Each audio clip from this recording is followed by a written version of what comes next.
Bismillahirrahmanirrahim. Classroom interactions is a very important topic to be understood by the teachers.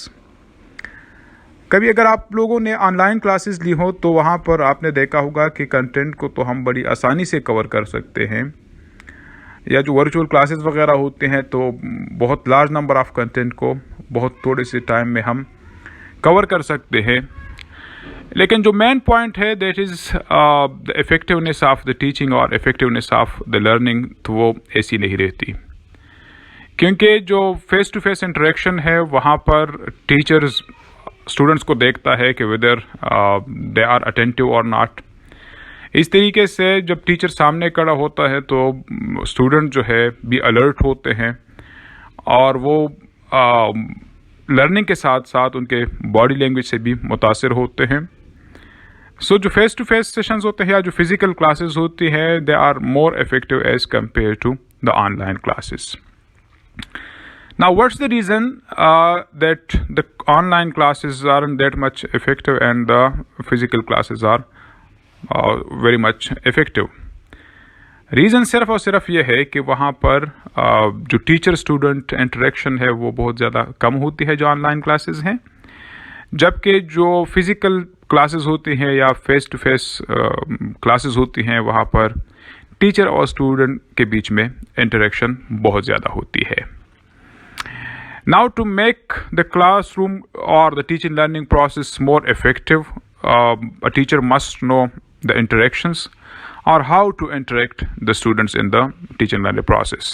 यानी जब वो पढ़ाए तो how to involve them, how to engage them, how to get their attention, और जो मुख्तलिफ activities वगैरह है उनमें किस तरह से स्टूडेंट्स को बेहतर तरीके से इन्वॉल्व कर सकता है। A teacher needs to know these things. Classroom interactions से मुतालिक एक स्टडी है जो कि टेलिस ने की है, टीचिंग एंड लर्निंग इंटरनेशनल सर्वे। उन्होंने 2013 में एक स्टडी की और उस स्टडी के बेस पर उनके पास 3 फाइंडिंग्स आ गई। यानी वो क्लासरूम ज़्यादा इफ़ेक्टिव रहती है या वो टीचिंग लर्निंग प्रोसेस ज़्यादा इफ़ेक्टिव रहती है जहाँ पर ये 3 चीज़ें होती हो। Number 1, they say that where there is cognitive activation, or number 2, where there is cooperative learning, and the third one is teacher-directed instructions. As far cognitive activation is concerned, so they say कि अगर आप अपने classroom को ज़्यादा effective और interactive बनाना चाहते हैं, so you mustn't start teaching directly, यानी जो ही आप classroom के अंदर दाखिल होते हैं तो फ़ौरन से teaching शुरू ना किया करें, बल्कि मेंटली स्टूडेंट्स को उस टीचिंग लर्निंग प्रोसेस के लिए तैयार कर लिया करें। 2 चीज़ें होती हैं, वन इज़ आइस ब्रेकिंग, यानी जब आप क्लासरूम के अंदर दाखिल होते हैं तो फ़ौरन से टीचिंग शुरू ना करें, बल्कि कुछ आइस ब्रेकिंग की एक्टिविटी कर लें, कोई जोक्स वगैरह शेयर कर लें, कोई हालात हाज़िरा पे बात कर लें, ताकि स्टूडेंट्स जो है वो मेंटली फ्रेश हो जाए। That is called ice breaking activity. जब आइस ब्रेकिंग हो जाए यानी स्टूडेंट जो है जहनी तौर पर वो तैयार हो जाएं, फ्रेश हो जाएं, after that you mustn't start teaching the content directly, बल्कि कुछ ब्रेनस्टॉर्मिंग क्वेश्चंस कर ले। मिसाल के तौर पर पोल्यूशन के मुतालिक अगर टॉपिक आपने पढ़ाना है तो कुछ ऐसे सवालात कर लें कि बेटा आजकल माहौल साफ़ है कि नहीं है, माहौल के साफ़ ना होने की वजूहात क्या हैं, किस तरह से हम माहौल को साफ बना सकते हैं। तो अब ऑटोमेटिकली स्टूडेंट्स का जो जहन है वो उस टॉपिक की तरफ जाएगा। So number 1 is the cognitive activation and it can be done in 2 ways. Number 1 ice breaking and number 2 जब आप ब्रेनस्टॉर्मिंग करते हैं। सो इस तरीके से स्टूडेंट्स को आप इन्वॉल्व कर सकते हैं और या स्टूडेंट्स को आप अट्रैक्ट कर सकते हैं टूवर्ड्स द लर्निंग। दूसरी जो फाइंडिंग है इस स्टडी की, they said that there should be cooperative learning, और कोऑपरेटिव लर्निंग से मुराद ये है कि there should be interaction between the teacher and the students as well as students and students. यानी टीचर और स्टूडेंट का रिलेशन ऐसा हो कि जहाँ पर वो मिलकर सीखे। आप लोगों ने एक नया लफ्ज़ सुना होगा कि teacher should play the role of a facilitator. So spoon feeding की बजाय he has to facilitate the learning and he has to involve the students as much as possible. एक रिसर्च कहती है कि क्लासरूम के अंदर जो रेशियो होना चाहिए पार्टिसिपेशन का, जब टीचर टीच कर रहा हो, तो अगर 7 मिनट्स टीचर बोले तो 3 मिनट्स कम से कम स्टूडेंट्स को इन्वॉल्व कर ले, यानी 7/3 का रेशियो होना चाहिए when ever a teacher is teaching. इसी तरीके से टीचर और स्टूडेंट के बीच में तो इंटरेक्शन होनी चाहिए, लेकिन स्टूडेंट टू स्टूडेंट इंटरेक्शन भी होनी चाहिए। अब स्टूडेंट टू स्टूडेंट इंटरेक्शन ये है कि आप कुछ पेयर वर्क दे दें जहाँ पर वो मिलकर काम करें, या कोई पीयर रिव्यू वगैरह दे दे, कोई सवाल वगैरह दे दे और स्टूडेंट्स को कहें कि आप एक दूसरे की कॉपीज़ वगैरह या टेस्ट वगैरह चेक कर लें, या कोई ग्रुप एक्टिविटीज़ वगैरह भी आप दे सकते हैं स्टूडेंट्स को जहाँ पर वो मिलजुल कर काम कर लें। So in this way a cooperative learning environment will be developed और क्रिएटेड। सो जो दूसरी फाइंडिंग्स है that is very much important, and यही से एक हम कह सकते हैं कि क्लासरूम इंटरेक्शंस की बुनियाद रखी जा सकती है कि how to make the classroom more and more attractive and interactive. ये तभी बनेगी जब टीचर टू स्टूडेंट और स्टूडेंट टू स्टूडेंट पार्टिसिपेशन ज़्यादा से ज़्यादा होगी। तीसरी जो फाइंडिंग है that is teacher directed instructions के बजाय इसके कि स्टूडेंट्स को आप डायरेक्ट करें, स्टूडेंट्स को आप इंस्ट्रक्ट करें, टीचर्स की ट्रेनिंग कर ले, टीचर्स को बता दे कि किस तरह से how to get attention of the students, how to involve the students, how to take responses of the students, how to identify the individual differences, how to use the individual differences, how to use different learning styles of the students etcetera etcetera. So teacher को training की ज़रूरत है कि वो how to use these different techniques and strategies. Now let's see what are the more effective classroom interactions.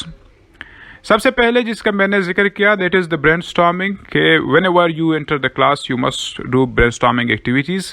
इसके ज़रिए से student जो है मेंटली तैयार हो जाते हैं उस टॉपिक के लिए, यानी जो भी आप टॉपिक पढ़ा रहे हैं।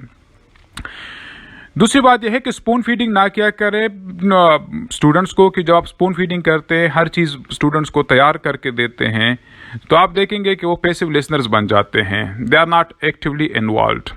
बेहतर ये है कि आप जो भी कंसेप्ट आज समझा देते हैं तो कल अगर उसी कंसेप्ट से रिलेटेड कोई टॉपिक वगैरह आ जाता है तो फ्लैशबैक करें और स्टूडेंट से पूछे कि कल हमने इसके मुतालिक क्या पढ़ा था। So students will be very much attentive और वो जहन में रखेंगे कि teacher is going to ask what we have already learned. So flashback लाजमन कर लिया करें और प्रीवियस नॉलेज बेस्ड क्वेश्चंस आप स्टूडेंट से लाजमन कर लिया करें। तीसरी जो एक अहम स्ट्रेटजी है क्लासरूम इंटरेक्शंस की वो ये है कि ड्यूरिंग द टीचिंग लाजमन सवालात कर लिया करें और स्टूडेंट्स के अंदर भी एक आप करेज पैदा कर ले कि उनके जहन में अगर कोई सवालात वगैरह आते हों तो वो लाजमन आपसे कर लिया करें। आमतौर पर टीचर्स को देखा गया है कि they say that you must ask the questions at the end of the lesson, तो इस तरह से हरगिज़ ना किया करें क्योंकि बाज़ औक़ात स्टूडेंट्स के जहन में एक सवाल आ जाता है, अगर उसका जवाब उसी मौके पर उनको ना मिले सो ये पॉसिबिलिटी है कि स्टूडेंट्स वहीं पर रुका रहेगा, आगे नहीं बढ़ेगा। सो बेहतर ये है कि जहाँ पर भी स्टूडेंट्स के जहन में कोई सवाल आता हो, when they raise their hand you must respond at that time. हाँ, फ्लो को जारी रखने के लिए अगर आप चाहते हैं कि फ्लो ना टूटे तो आप जब वो कंसेप्ट थोड़ा सा डिटेल में चले जाते हैं, वो एक्सप्लेन कर लेते हैं तो फ़ौरन से फिर क्वेश्चन आंसर की तरफ आ जाइएगा, लेकिन एंड तक ना ले जाएं क्योंकि एंड तक ले जाते हुए या तो स्टूडेंट जो है सवाल भूल जाते हैं और या उनका जो सवाल होता है वो वहीं पर रुके रहते हैं और आगे आपके साथ नहीं बढ़ते। So question answer it should be done very effectively और very tactfully by the teachers. इसके अलावा समरी स्किल्स जब आप स्टूडेंट्स के अंदर डेवलप करेंगे, summary skills doesn't mean in this sense कि वो कुछ रिटन में आपको देंगे, बल्कि जो भी आपने लेसन वगैरह पढ़ाया है तो स्टूडेंट्स उनको समराइज़ करके आपको बयान कर ले या मेन पॉइंट्स जो है आपको बयान कर ले कि आप टॉपिक के अंदर कौन कौन सी चीज़ें डिस्कस हुई। इसके अलावा जो मुख्तलिफ फॉर्मेटिव एंड समेटिव असेसमेंट के क्वेश्चंस होते हैं तो उनके ज़रिए से भी आप क्लासरूम को अट्रैक्टिव इंटरेक्टिव बना सकते हैं और स्टूडेंट्स हर वक्त इस फिक्र में रहेंगे कि वो किसी भी वक्त आप उनसे कोई सवाल वगैरह कर सकते हैं, सो दे विल बी अटेंटिव। इसके अलावा मुख्तलिफ स्ट्रेटजीज़ का इस्तेमाल आप कर सकते हैं to make the classroom more interactive. मिसाल के तौर पर पेयर वर्क, जहाँ पर दो स्टूडेंट्स को मिलाकर आप कोई टास्क वगैरह दे सकते हैं, या पीयर रिव्यू जिसका मैं ऑलरेडी जिक्र कर चुका हूँ कि कोई कॉपीज़ वगैरह, कोई टेस्ट वगैरह उनसे आप चेक करवा सकते हैं। इसके अलावा कोई ग्रुप एक्टिविटीज़ जहाँ पर मुख्तलिफ रिस्पॉन्सिबिलिटीज़ स्टूडेंट्स को असाइन की जाती है और फिर शफलिंग होती है इन रिस्पॉन्सिबिलिटीज़ की, यानी अगर एक दफ़ा एक ने प्रेजेंटेशन दे दी तो दूसरी दफ़ा दूसरे स्टूडेंट प्रेजेंटेशन दे दे। करिकुलर के अलावा कुछ को करिकुलर एक्टिविटीज़ भी क्लासरूम इंटरेक्शंस में इजाफा करती है। मिसाल के तौर पर कोई क्विज़ कंपटीशन वगैरह, स्पीच कंपटीशन वगैरह, कोई स्पोर्ट्स कंपटीशन वगैरह। ये कंपटीशंस ऐसे होते हैं जो कि इनडायरेक्टली आपके टीचिंग लर्निंग प्रोसेस को मुतासिर करते हैं। यानी अगर आप मुसलसल पढ़ाते रहें तो स्टूडेंट्स बोर हो जाते हैं। लेकिन अगर बीच में आपने कुछ को करिकुलर एक्टिविटी करा ली, यानी कोई स्पीच कंपटीशन करवा ली या कोई क्विज़ कंपटीशन करा लिया, या किसी दिन आप स्टूडेंट्स को स्पोर्ट्स के लिए लेकर गए, तो अगले दिन जब वो क्लासरूम में आएंगे so they will feel lot fresh. और इंटरेक्शन से यही मुराद है to make the teaching learning process more attractive and interactive. So here concluding, we can say that different strategies can be used for making the classroom more attractive and interactive. लेकिन उसके लिए teacher का professional होना बहुत ज़्यादा ज़रूरी है। Teacher के लिए बहुत ज़्यादा ज़रूरी है कि उनको डिफरेंट स्ट्रेटजीज़ आती हों, डिफरेंट टेक्निक्स आती हों, डिफरेंट मेथड्स आते हों दैट हाउ टू टीच। इसके अलावा टीचर्स को ये भी पता होना चाहिए कि what are the individual differences, यानी कि जो स्टूडेंट्स हैं they are not equal, students are different and he has to accept it open mindedly. यानी हर एक स्टूडेंट से एक तरह के रिस्पॉन्सेस की एक्सपेक्टेशंस ना रखें। एक और इम्पॉर्टेंट बात कि डिफरेंट लर्निंग स्टाइल्स होते हैं, हर बच्चा मुख्तलिफ अंदाज में सीखता है, हर बच्चे के मुख्तलिफ प्रायोरिटीज़ हो सकते हैं, मुख्तलिफ चॉइसेस वगैरह हो सकते हैं। सो he has to consider all these things while teaching. In this way, the classroom will be more attractive and interactive. Thank you so much. Allah Hafiz.